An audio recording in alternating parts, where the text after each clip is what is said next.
Welcome back to Boys and Ghouls Film Review, folks. I'm your host, Sarah Stephenson, and this is my co-host, Mike Stephenson. Hi, guys. So today we're going to break away from our usual practice of doing horror and sci-fi and fantasy by talking about this movie called Cruella, which was released in 2021. And I know it's the worst timing, especially with what's been happening in Disney at the moment. But aside from that, this movie, I don't hold a grudge. It's a nice, fun movie. How's that? I think it's a great movie, and I think it's a reboot. Me and Mike were discussing it. When's a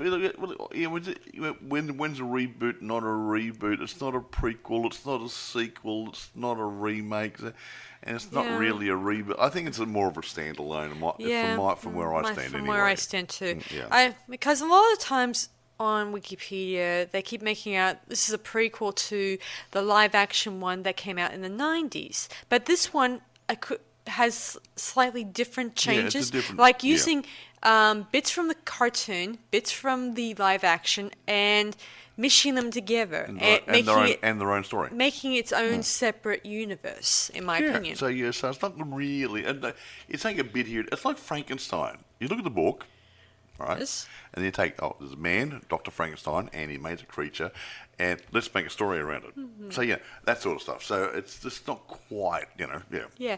They've picked up the baton and run with it, and they've run the race, and they made a new movie. Mm-hmm. True. Telling a new story. Exactly. And so, I do really like this movie, especially its fashion tastes. Yes. And while this movie is meant to please the fan base, I also think that it's also meant for an adult or older audience. Let's say that every movie is made for the fan base, otherwise nobody would go to see the film. I know, I'm just saying that this is for an older audience. It is definitely not for kiddies. Yeah, even though everything that Disney pumps out should be for a family-related audience, when you think about it. Not necessarily, but not everything they're going to make is going to be for kiddies. Mm-hmm. They can't do a Tinkerbell or SpongeBob SquarePants or something or other, or Peter Pan or something. They're going to do something a little bit more substance for the more mature people, which are the older teenagers, young adults, and going upwards from there. So, Anyway, let's discuss who produced, directed, and starred, and written, and the box office numbers. Okay, all right. Okay, produced by Andrew Gunn, Mark Platt, and Kirsten Burr. Mm-hmm. There you go. Mm-hmm. Directed by Craig Gillespie. Mm-hmm. Screenplay by Dana Fox and Tony McNamara. Mm-hmm. Now, I won't go a story by because obviously a bit of crossover. Let's have a look at okay, a story by Aileen Brosh McKenna, Kelly Marcel, and Steve Zeisis. Zeisis? Yeah, whatever. Okay, based on 101 Dalmatians, yada, yada, yada. Okay, now, we won't get. I'll drop down to the... I'll talk about the budget. Now, budget, it says here, budget 100 mil to 200 mil.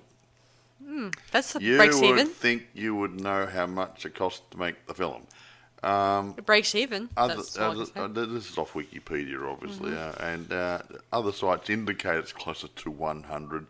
I reckon it's somewhere in between. But anyway, irrespective, box office at the time of printing this out was about 233 mil. So if it was a 100 mil budget, it's made 130 mil profit. But and they think that's a really good performing thing, even though it's not great. It's paid for itself and made a profit. Yeah. So there you go.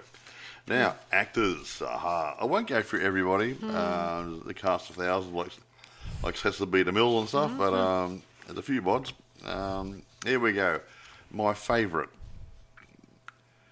Emma Stone plays Estella, stroke Cruella. Okay, now, I'm going to say this, and I'm not sexist. She's a beautiful lady, lovely body, great actress. And I think really for this role, you need somebody of that calibre to carry it because she's in the fashion industry. She's going to be there. She's going to be a socialite. So, I think picking somebody of Emma Stone's personality and looks and everything really suited the role. Okay, now I'm not being sexist. I'm saying you picked the right person to portray an image, and I think they got the image right. There you go. So, yeah. Emma Thompson, she plays Baroness von Hellman, and she plays a really nasty person. And she's not a nasty person, obviously, but I think she carried her role really, really good too. So, I won't tell the story about how they are connected. The story interrelates them. Joel Fry plays Jasper. He's a thief who grows up with Estella after she Don't say it. After things put them together. Paul Whitehauser is another thief who hangs out with Jasper. Horace, who hangs out with Jasper and Estelle. I don't want to say too much. I might give the story away a bit. Okay. No, I think I'll leave it. Oh, I got one for you. Emily Beecham. Yeah, Beecham. Who plays Cruella? I mean, not Cruella's. Estelle's adopted mummy, or not adopted mummy. We find out that she was adopted. But sort of, yeah. We also have a guy whose name Art. I mean, Artie or something. You go. Who's who plays pretty much a gay fashion designer thingy-wing, obviously, who I think is really funny in this sort of sense. And I seen him in another movie. Well, not really a movie. It was more a mini-series, to be honest, which was that Dracula mini-series that me and Mike reviewed. Yeah. Not Mike many and I. back in season 1 of our podcast we reviewed, and that was one of our first ever episodes, and that had a guy who, well, he's pretty much acted the same kind of characteristics in that role too. Yeah, some people play the same character. Look at John Wayne. Whether he's in a cowboy suit, in the Navy, in the Army, in the Air Force, he's still playing John Wayne. Yeah. Same sort of person. Yeah. They are what they are. Yeah. Anyway, so we should get into the story. I think so. Yeah. Go for it, kiddo. So the story begins where we meet Estelle getting born to, and we meet her mother, who is nice, caring, and of course Estelle is always draws attention. I mean, you notice it because of her black and white hair on her top of her head when she was an infant and when she was 10 years old, obviously. We also notice that Estelle has a gift for fashion, and she is always getting into trouble at school, and she got in trouble several times by the headmaster and by some bullies at school, and they withdraw her from the school, and they plan to make a life in England, London, obviously. Yep, London, yeah. And her mother is going to a mansion to try to get some money to get them back on their feet. We don't know whose mansion this is at the beginning of the film. We only know it's... She's going somewhere to talk to somebody. Yeah. There's a big gala on at the moment as well. So this big gala celebration of sorts. So her mother tells her to stay in the car and along with her dog Buddy, which is a new twist in the story. Obviously, he's not a Dalmatian. He's a little puppy dog, say a scruffy little unknown name dog. He's a Heinz variety. Yeah. Anyway. Estelle doesn't stay in the car too long. She starts wandering amongst the party guests, trying to keep it discreet as possible, even though she does get noticed by one of the head butlers, and she tries to get away, but luckily enough, thanks to her dog Buddy, they were able to get away. But then she notices her mum, who gets, killed by some Dalmatians that push her over the edge. Literally over the edge of a cliff. Yeah, at first Estelle thinks it's all her fault because she was the one that followed her when she was being chased, and she blames herself. Anyway, soon enough she kind of quickly hijacks into a a garbage truck and makes it to London, obviously. And there she cries and grieves over the fact that she lost her mum and now she's an orphan. And then she meets Horace and Jasper, who are a bunch of petty thieves. Yeah, young guys. They're about her age. Yeah, and she's about 12, 13? 10 or 12, I'm not sure. I just said 10, obviously. Anyway, she gets adopted into their little gang, and she decides to dye her hair a reddy color. Would you say? Reddy bronze? Yeah, reddy browny colour. Yeah. Then we cross over to 10 years later, which could make her 20 or 21. I don't know. Does not matter at this point. And they are still together, and they continue their stealing and dealing using Estella's ability to make costumes. They can make themselves look like so they're they can class look normal. people and different things, and other clothes to hide themselves in amongst the crowds and whatever. Yeah, really good. Yeah, and then they kind of also steal from hotels, pickpocket wallets, the usual stuff. Yeah, pretend they're hospitality, go into motel rooms, hotel rooms, and steal watches. Yeah, jewelry, going whatever. to rooms really and getting cash. And I think even Horace stole the television, but they got caught, obviously, in their. Well, they got away. Yes. It's not Anyway, being caught, is it really? Soon enough, Horace and Jasper, they surprise Estelle with an opportunity to work at this fashion, house shop. Obviously, of course. There was a bit of a mistake. It's called Liberty Department Store. Yeah, there was a bit of a mistake when he did hand in a resume, including make up a few references, you know what I mean, where it turns out she turns into a janitor of sorts Certainly starting at the bottom. Yeah, she tries her attempts to talk to the owner, get her to at least work the display, out front, but he says, "Not now, Estelle. I'm busy."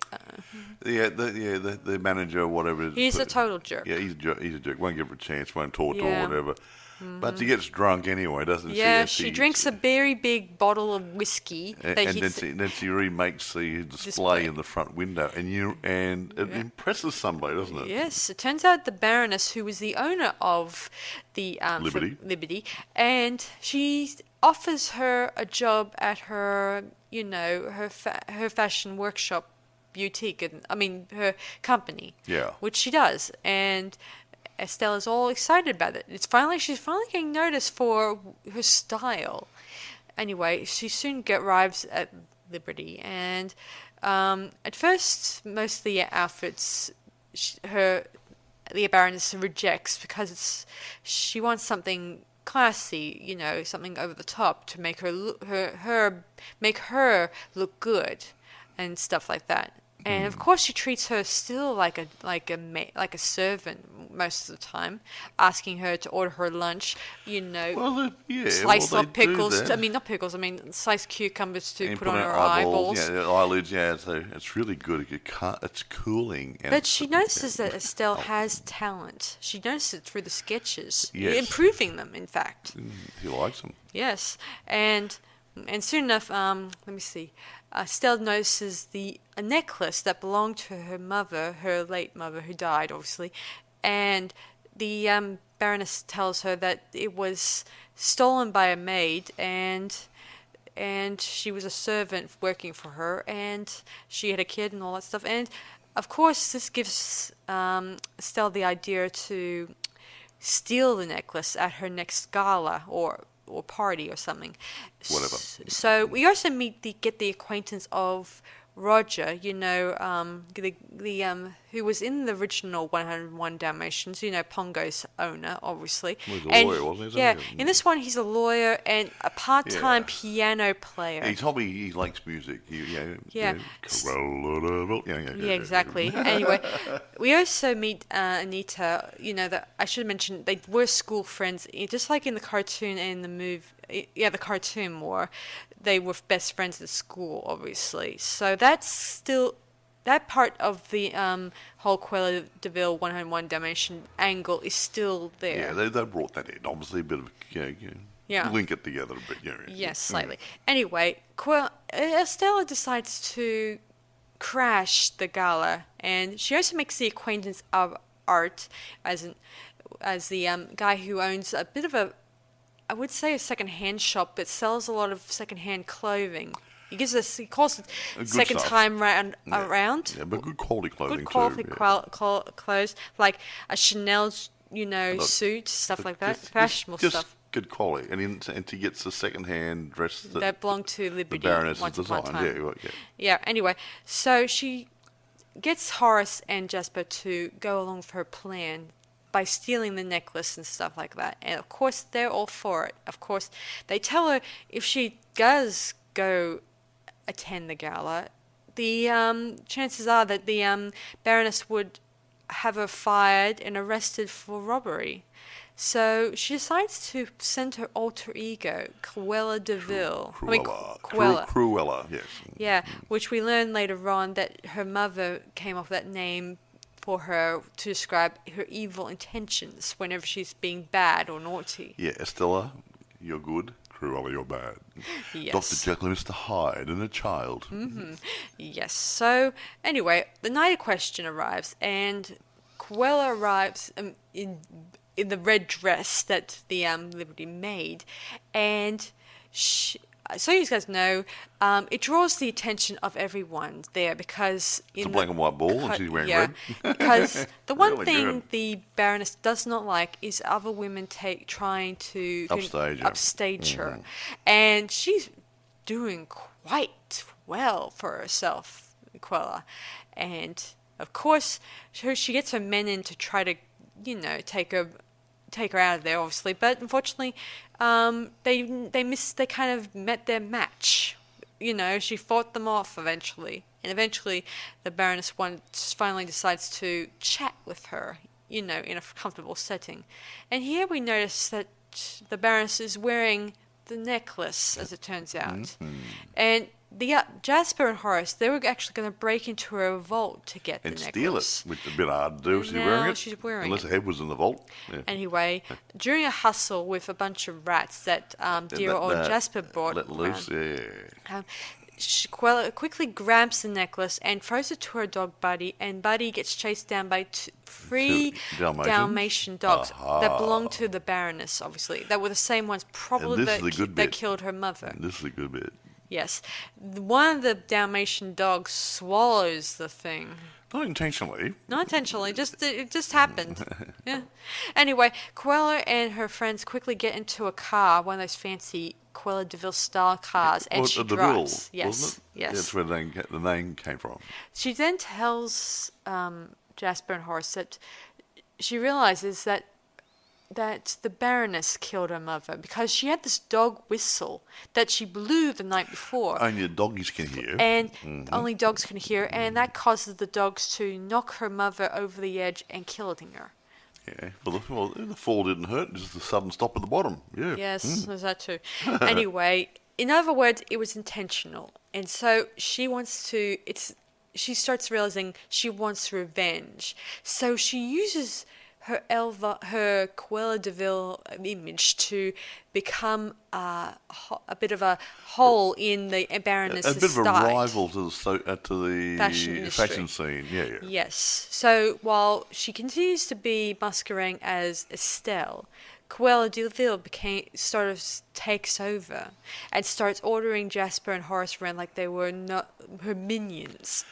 Well, they need a job. Yeah. She also gets her Art, the guy that she met, to become one of her not her minions, but a bit of a person to help her make herself into a fashion label, and which he does. Oh, he helps a little bit, yes, why not? Yeah, he gets a bunch of his friends who probably know a bit about fashion and start making designs. He's into clothing and stuff, so he probably knew how to sew and design anyway, and he had a few friends with sewing machines and whatever. Yeah. Yeah. So, anyway, thanks to Estelle being inside the company of Liberty, she was able to get every single movement of the Baroness's whatever she's doing, like going to social events, stuff like that, and dear old Cruella makes the guest appearances at each of those events, making her the top something new in the fashion industry. And she gets Anita, who works as a journalist in a newspaper,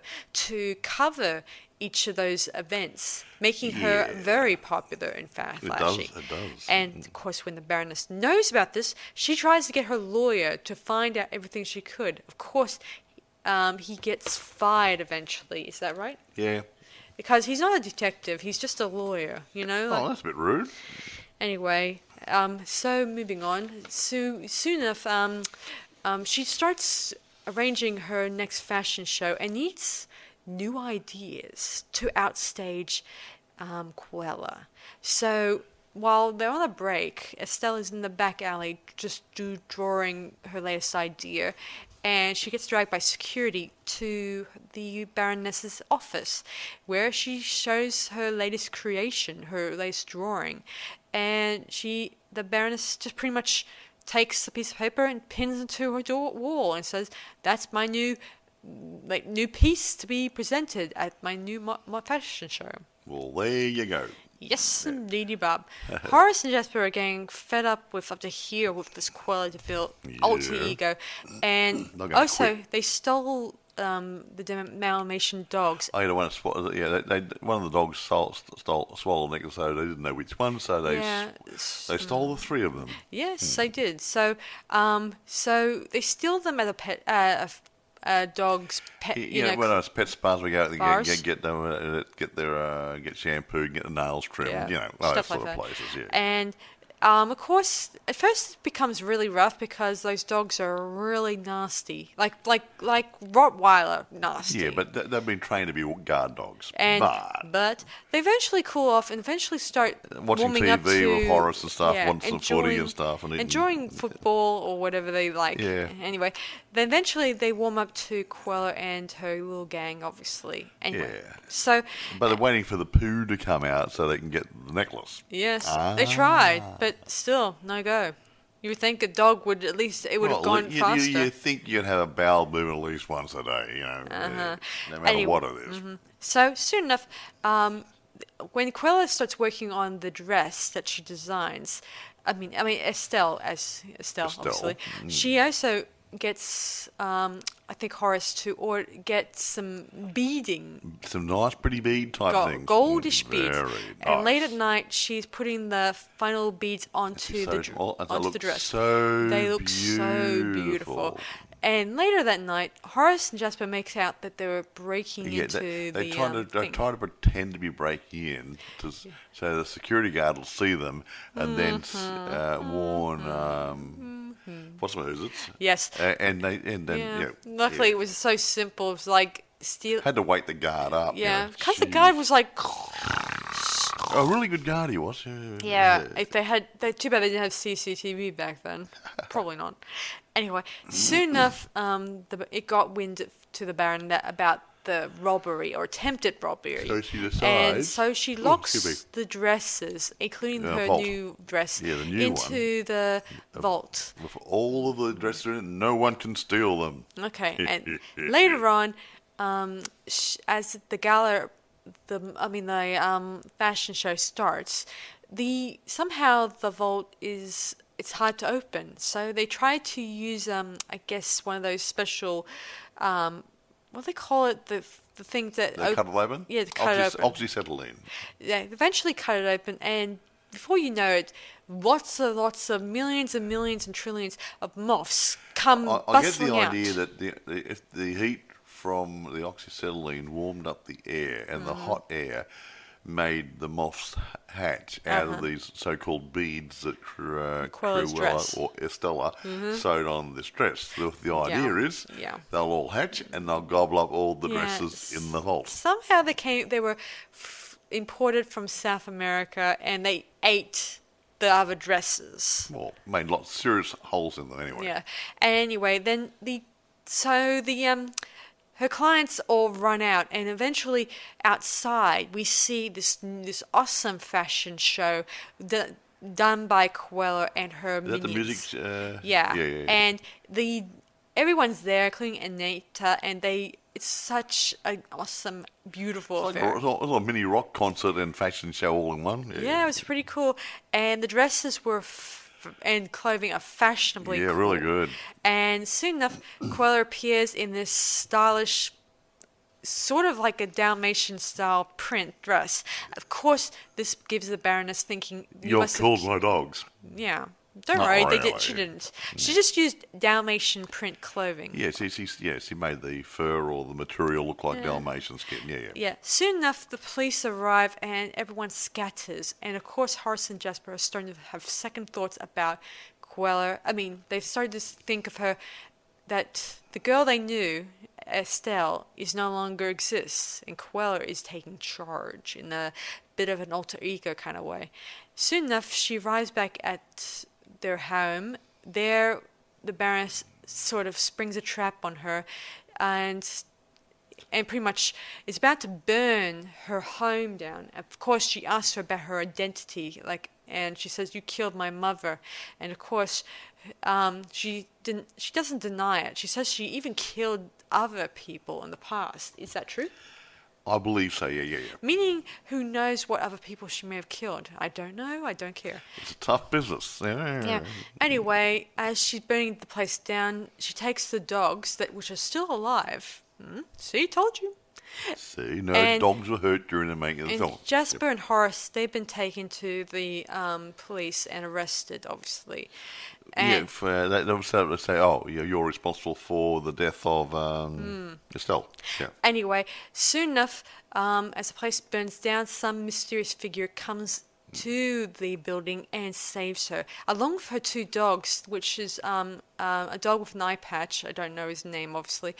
And the other one is Buddy, obviously. And they soon arrive at the man's home. Yes. And it turns out it's actually the butler. Yeah. The head butler, I mentioned. Yeah, his name's John. Yeah. And he's been with the Baroness for many, many, many, many, many years. Yes. And he gives her the key. He did find the key. I think that maybe the dogs did, either poo or throw up, and eventually gave it to her. And he bleached it, obviously. I think I would too. Yeah. Knowing where it's been. Yeah. Yes. And he presents this box, and it turns out the actual necklace has a key inside it. Yes. And he opens it, and inside is a birth certificate and some other documents indicating that the Baroness had a child, and it turns out to be Estelle. Estella, yeah. Estella was actually the Baroness's little girl that she didn't want. Yeah, see, then the butler gives a bit of a brief story where he tells about how the Baron loved his wife, and when he found out about her being pregnant, he presents her with an heirloom, and of course she's less than thrilled about having a child. That means the fun's over, you have to be a mother.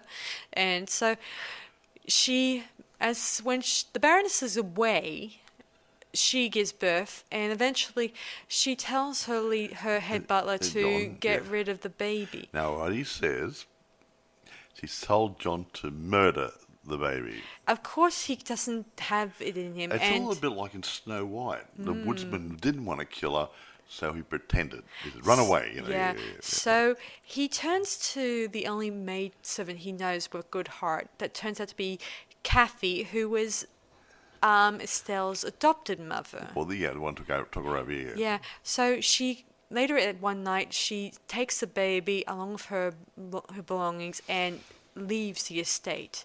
Then later on, so this means that all this time Estelle was, lied to by her adopted mother. Well, she's hiding the fact. Yeah. She's upset and realizes that she's also going to be a millionaire if anything happens to the Baroness. Yeah. If anything happens to the Baroness, she's the heir, obviously. Oh, I should mention what happened to her husband, the Baroness. He died. Of a broken heart once the Baroness said the baby died. He was really upset, and he wasted away and died shortly thereafter. Yeah. Anyway, so quickly Estelle steals a mailman's bike and heads to the fountain that she and her mother promised to hang out together, to make plans when they were going to London. And here she realizes that while she was a liar, she would still love her and stuff. She was a good mum. And she was a good mother. Yeah. And she knew then that why her mother was trying to keep her hidden, tone it down. And keep her safe. Because she didn't want her to draw unnecessary attention to herself.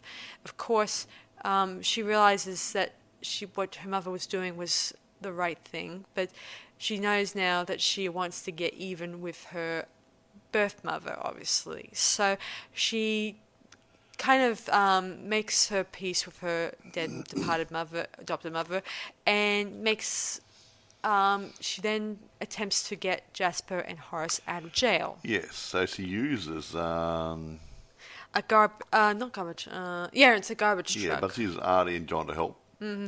And soon enough, they got out of jail, and she tells them the full story about how she's the Baroness's illegitimate child. Yeah. And they realize that how does this reflect us? You just backstab us. And she realizes that Horace and Jasper are the only family she has left. Exactly right. So they make their peace a bit anyway. Yeah, they do.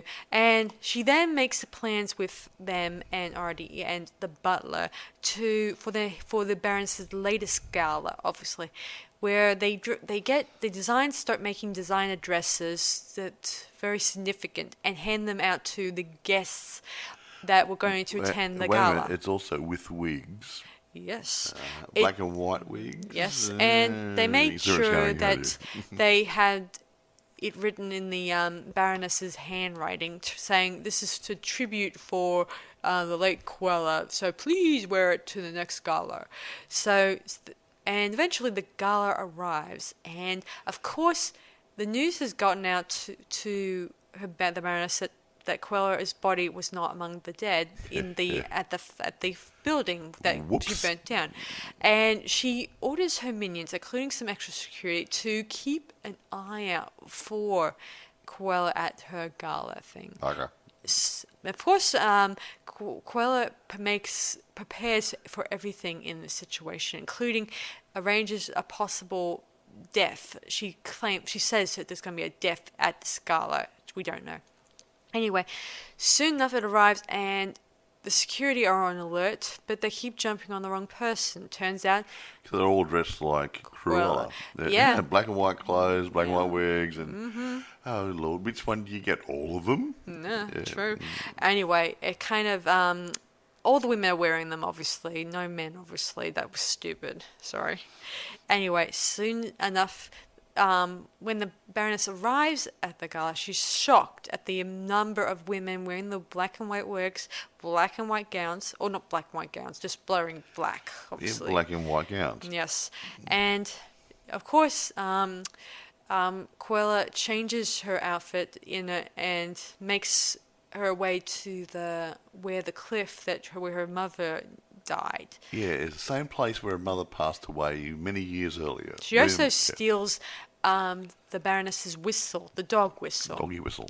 And so, she then blows it and causes the dogs, they're being leashed to the Baroness, and drag her out to where Estella is. And she let loose the dogs, but the dogs have become obedient to Cruella, obviously, so they become friends with her. So she was nicer to them. Mm-hmm.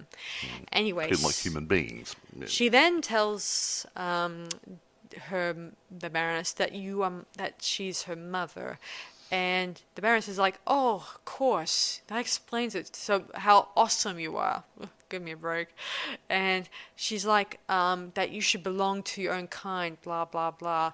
And while this is happening, her minions, who are disguised as security officers, they lock the original security inside a room while they tell the other guests to come out to the patio or the front there. Yeah, they get them all outside. Yeah, sort of. It's the celebration. Oh my gosh, because it's a big surprise. Yes, and they go very they get quietly. A big surprise. Yeah, right. because The Baroness has no idea that people are coming up behind her. No. They're very, very quiet about it. Yeah.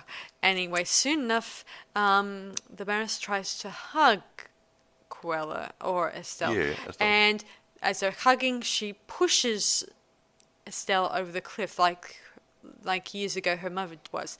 And then we flash forward to where... No, then she realises then Yes. that everyone saw her push Yeah, Estelle over the cliff. Yeah, of And course. she tried to make excuses for Yeah, it. of course. In one scene, we flash the present where it says that Estelle died and all that stuff. But it turns out that Estelle and Cruella, they were able to make a special gown that she was wearing that was actually a parachute. Had a parachute built into it. So Yeah, and so must have been a very high cliff. after the Baroness gets arrested by the police, and Cruella pulls up in her DeVille car, which turns out to be called DeVille, obviously. That's a DeVille. Yeah. And she steps out and she remarks that she's now Cruella DeVille. And the Baroness pleads with the police, telling them that this was all a trick and that Estelle is Cruella. But fortunately, I don't think they believe her. And also, behind the scenes, that Estelle willed her will to Cruella. So that now that the Baroness is going to jail, all her possessions are given to her next of kin. But in turn, her kin is supposedly Estelle is dead to the world. But she's willed it over to Cruella, so that means Cruella is now the sole owner of all those possessions. I have got no idea what did that. I think it's because the fact she wants to kill off Estelle, but why would he will her all her gear if she's going to kill her? Because it was all part of a plan to make the Baroness look bad. Oh, wait a minute. If the Baroness changed the will, so I was going to leave everything to Cruella, why would I kill her? That could have been reasonable why she put the will in her name. Because if they kill her, then she doesn't have to give her anything anyway. Funny. Yeah, so anyway, well, actually, it was Estelle who willed it over to Cruella. Seeing as that's her alter ego, and whatever, and seeing as they're two separate individuals in this movie, obviously, and of course the Baroness would have, after she goes to jail, the money and her estate would go to her next of kin, but seeing as Estelle is dead, that would go to Cruella, obviously, because Estelle planned ahead, because she knew that she was going to knew what the Baroness was going to do. She would make out that push Estelle over the cliff, just like her mother was, to get rid of her. Yeah. Pain in the bum. Yeah.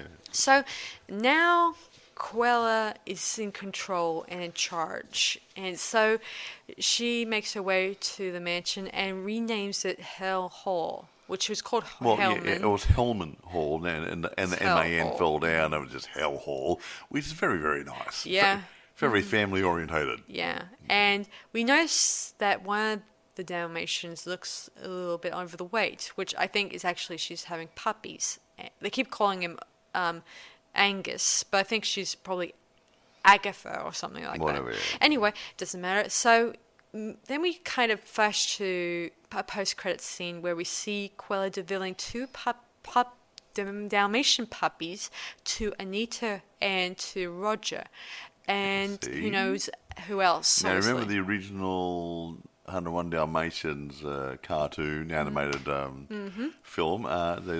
Those two people had Dalmatian puppies. Yes, and they're both the dogs, the male one, which is called Pongo, and Purdy is given to Anita. Yeah. And so they accept the gifts, and we watch as Roger is playing his piano, singing the song Cruella DeVille, Cruella DeVille. Just like in the 101 Dalmatians cartoon. Then the credits continue rolling, and that's the end of the movie. I gotta admit, though, I do feel like And like Mike here, we were saying before that I do think this movie is more of a reboot, not a prequel, and not a sequel, and nothing of that. Not even sure it's a reboot. It's just something they've just grabbed it and they've done a alternate reality sort of thing. Yeah, an alternate reality that is set in the 70s or the 60s, which I thought was pretty cool. I like that how they used a lot of that period type music. That's what I really liked. That period, yeah. I can't say too much. It's a good movie. Like I said before, the actors they chose really worked for the roles. I mean, obviously, Emma. I mean, like I said earlier before, I'm not a sexist or anything, but she's a beautiful lady and she's stylish in herself anyway, and that brought reality to the role she's playing. Yeah. And Joel and Paul came over as nice old street urchins who happened to have tagged up with this lady, Cruella or Estella.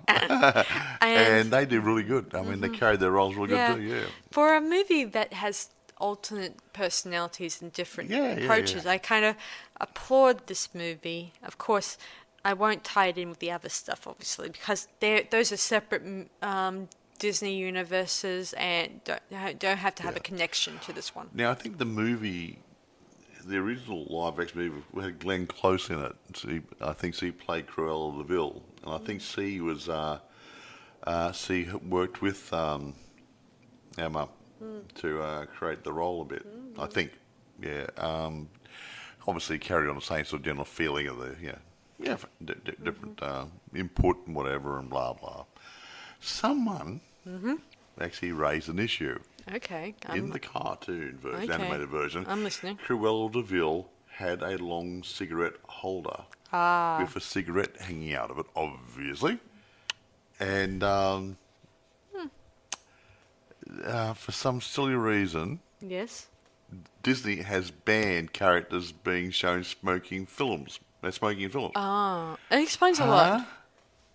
That's like saying, I don't show anyone going to the men's or ladies' toilets because we know they do it, but we don't want to know they go there.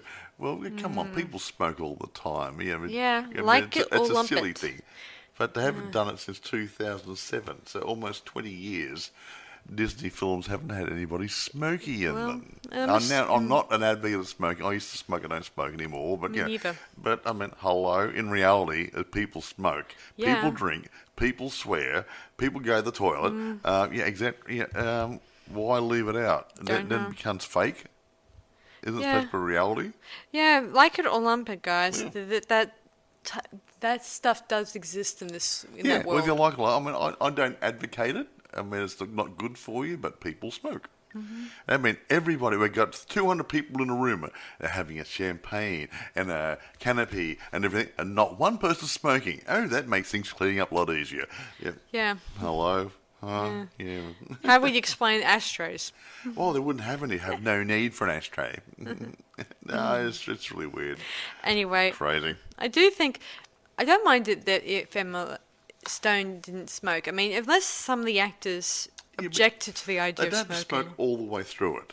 Okay, what I'm saying is, Cruella de Vil, her trademark was a long cigarette holder for cigarette, obviously lit and taking the odd puff out of it, or not. Yeah, you just hold it like this. Like, hey, look at me, I'm so chic. Yeah, silly crap. Now, getting back to the budget and stuff, and the box office, I'm trying to remember. This came out. When was the date of it? It was not long after the end of the COVID. Yeah, it was. It was May 2001. Okay, so they had a limited cinematic release, but I think then they put it to the home media thing because obviously people weren't going to go to the theatre as much at that point in time because they're still a bit shaky. Through 2001. At least they broke even with the money. No, they didn't. No, it wasn't that. That's only box office. They could have made another 200 or 300 mil in home media sales. But we haven't got those figures. So I'm saying they made a decision to have a limited run in the theatres, cinemas, and then release it for home media, and probably made a bucket load more money there. which makes a lot of sense because we're going through weird times then, but people, we're in Australia here and some of the cinemas were closed down. Yeah. For a period. No one was going. There was so many people weren't going, there wasn't enough people to keep it viable, so they closed them down temporarily until things got a bit better. Now, critical response. Okay. Let's hear this. Rotten Tomatoes, 75%. That's not too bad. Out of about 400 odd critics, so that's not critiques.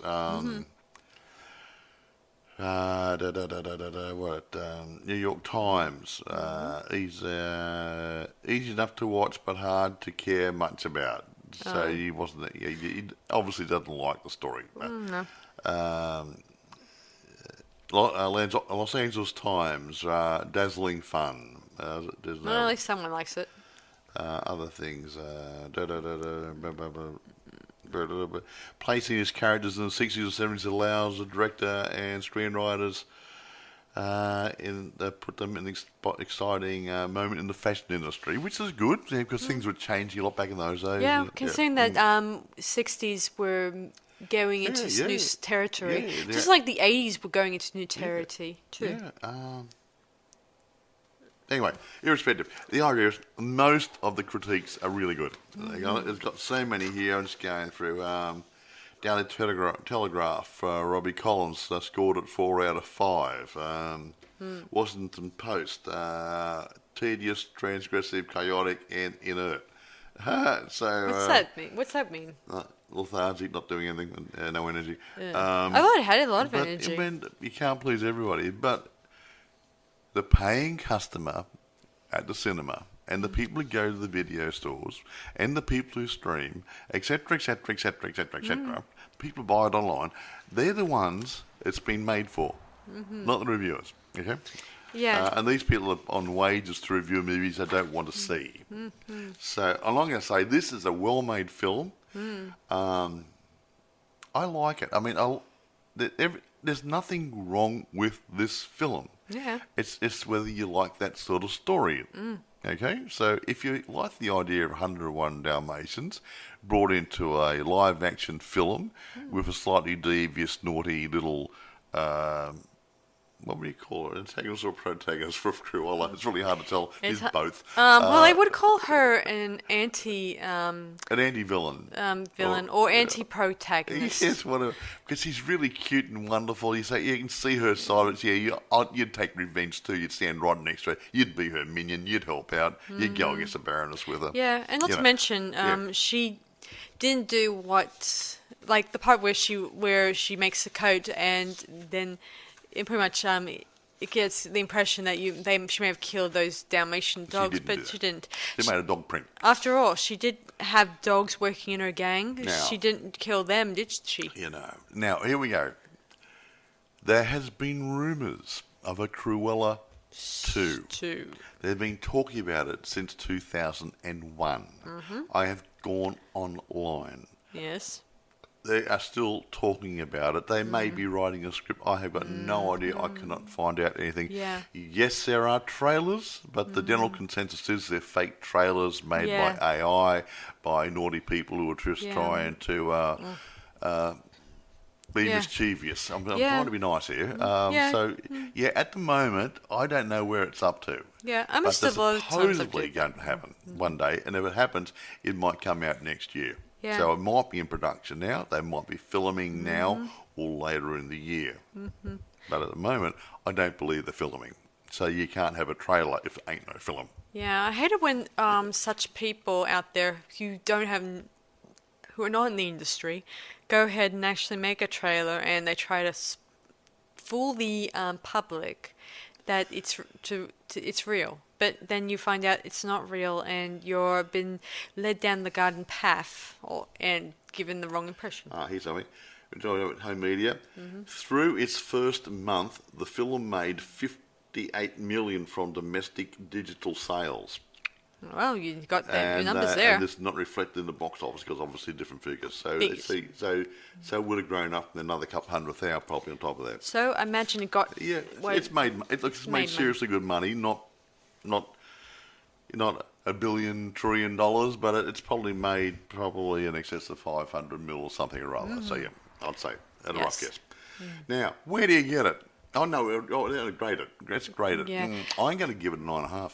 I'm going to give it a 9.5 too. I don't even have grouches against it. I like the fact that it deals with a woman who's on the rise. Like, it's a little bit like, I'm going to compare it with the new Wonka movie that came out, where it deals with a young man who is struggling to make ends meet by making fancy chocolate. It wasn't bad. I mean, yeah. They have some similarities, rising from poverty to whatever, to a certain level against his competitors. Yeah, and the adversities, adversaries and different things, whatever. Now, anyway, irrespective, 9.5 and 9.5, that's not too bad. It's a good watch if you like that sort of a crime comedy sort of thing, and it ain't a slasher film, so if you want a slasher film, this ain't it, okay? Yeah. I remember one time, I think it was yesterday, a friend commented about my new wardrobe and said that I look like Cruella de Vil. Not wearing sporty black and white hair, but I do like it when people comment about my new wardrobe. Well, so you're going to a big gothic-y, Russian-y, sort of European. Yes, you've got some sort of style developing here. I don't know what you call it.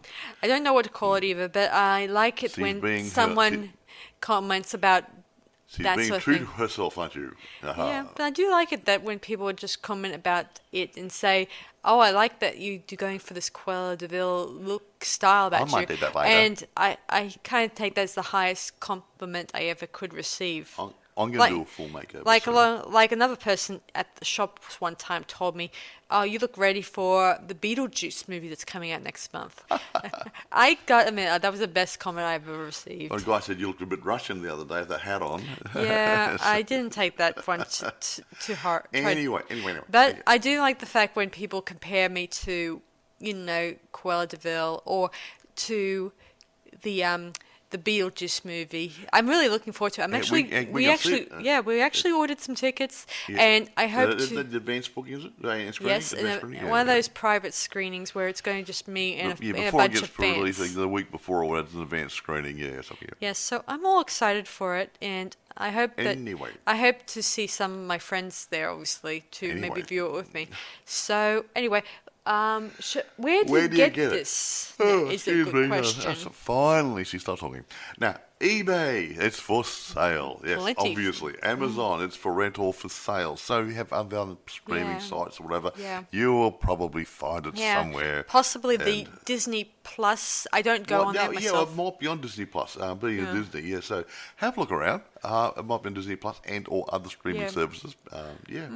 Now, it's a good watch, and if you like fun and you like fashion, it's a stylishly, it's a good comedy with a bit of style and flair. It's fun. If you like watching an anti-hero, then this is a movie for you. Who likes a bit of craziness, a bit of danger, a little bit of excitement, remember, which is this good is for not you. a prequel to the 101 Dalmatian story that you saw of Disney or whatever. Okay?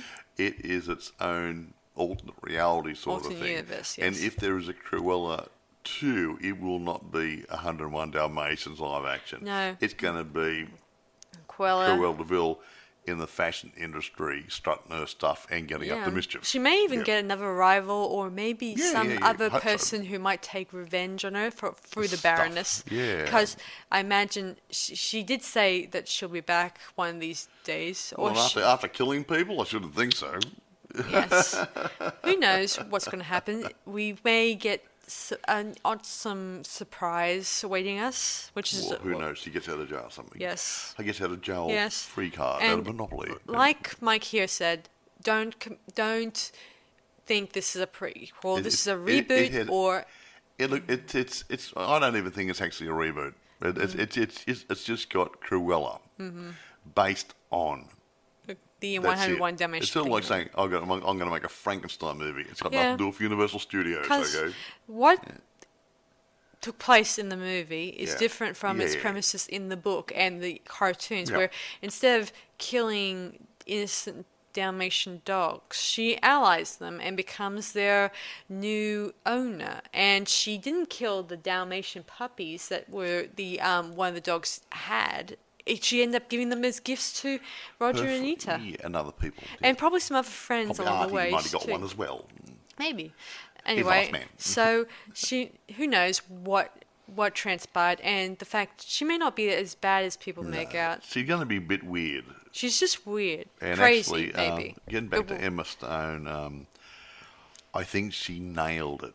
I think so too. And I can't wait to see Cruella 2 if it's going to be made. I've seen her in a lot of other movies too. But I know I've seen Emma Stone and Emma Thompson and other people in movies, but she brought something to this role. Yeah, so if you like Emma Stone's acting, you won't be disappointed. Yeah, she also starred in The Help, and she was in the Easy A movie. I mean, she's always going for an interesting role, independent type women. Yeah. I don't mind independent ones just as long as they're not too independent. I don't like it if it's a forced independent movie. No, it's someone who's it's a bit like you don't want to force. You want to be natural. Yeah. Yeah. I think she had a soft spot for Jasper, but not in a romantic sense. No, but because they were like a brother. Brother-sister relationship more than relationship, so they were there for each other. Yeah. Yes, and even when he started having second thoughts about her behavior, he tried to be there for her. Yeah. You know, even when everything turned pear-shaped. Yeah. Anyway, do you want to kill it? Yes, indeed, Bob. So you know where to get it, and you know where it's streamed. So it's up to you guys to actually sit down and actually watch the thing. But it is a good movie. If you're looking for it's good fun. Looking for a prequel to 101 Dalmatians, this is not the movie for you. No, but it's not for kiddies. But if you're looking for a movie that deals with a bit of a different remake or different take on the story, then this movie is definitely for you. It's a bit darker than the original idea, the original concept. So it's a little bit dark. It's a bit more evilous. There's a person gets killed in it and stuff. So definitely not for kids. No. But young, mid-teens, late teens, adults, it's fine, but not young kids. So yeah, kids. I don't think I could even take my niece and nephew to watch this because I don't think I know what their reaction would be. They'll say, "I'm bored." Well, that's another point too. It's not fast enough to keep the kids' interest anyway. Yeah, it's only about 134 minutes, but you think of that 2 hours and a bit. You go, okay. I'm still trying to figure out. Can I keep the kids in the seat that long? Yeah, I'm still trying to figure out what movies to actually show my niece and nephew. Although I know what they always keep telling me. They keep saying they want something horrific and creepy. Yeah, but you're not going to show them Hellraiser, are you? Yeah. What level of creepy is important because if I show them something light and comedy horror, not really comedy like Sabrina horror, the Teenage Witch. They probably would not take it as interesting. Or Angel. Angel's good. I like Angel. Or Buffy the Vampire Slayer. I don't think they would. I'm not sure they'll like that one too much. I mean, it's nice, but it's not too. Yeah. It's not. I don't know. I mean, it's not too scary. I mean, what they want is to the point. They want it quick, to the point, instant gratification, scary but not too scary. Yeah. A Casper cartoon, really good. Yeah. That's right, Casper. That wasn't a bad movie. I think.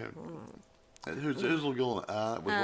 That would be Christina Ricci. Yeah. The girl who played in Wednesday from years ago. That was good. Yeah. So that we try that. The kids should like that. Yeah. Oh, yes. Like he's 7 Although, and she's 9. I should mention that they did like the whole Wednesday the Addams Family cartoon. That wasn't too bad. That was good. That the girl who did the voice actor, she get that very dry voice. How are you? Almost a monotone. She did it very well. Yeah. The point I'm trying to make is that they like something to the point, and it's a little hard because it's. I try to explain it to my niece and nephew that there's going to be some boring bits in movies that usually is the explaining point of view type thing. Yeah. And while it's not so interesting to watch those scenes, but when the exciting stuff starts to happen, then it ends. And usually by the time they look for the room to get something out of the fridge. Anyway. Yeah. Luckily enough, my nephew's willing to actually sit down and watch it. He's a nice little fellow. He keeps his promise. Everyone loves it. The teachers want to take him home. He's so nice. Yeah. How rude. He's mine. He's my little grandchild. He's so sweet. He's my boy. Anyway, you want to kill it now? Yeah, might as well. So now it's up to you guys to actually sit down and watch the thing. So it's a top movie, worth watching. Again, don't throw any punches against this movie, because if you're expecting 101 Dalmatians, this is not the movie for you. That's not.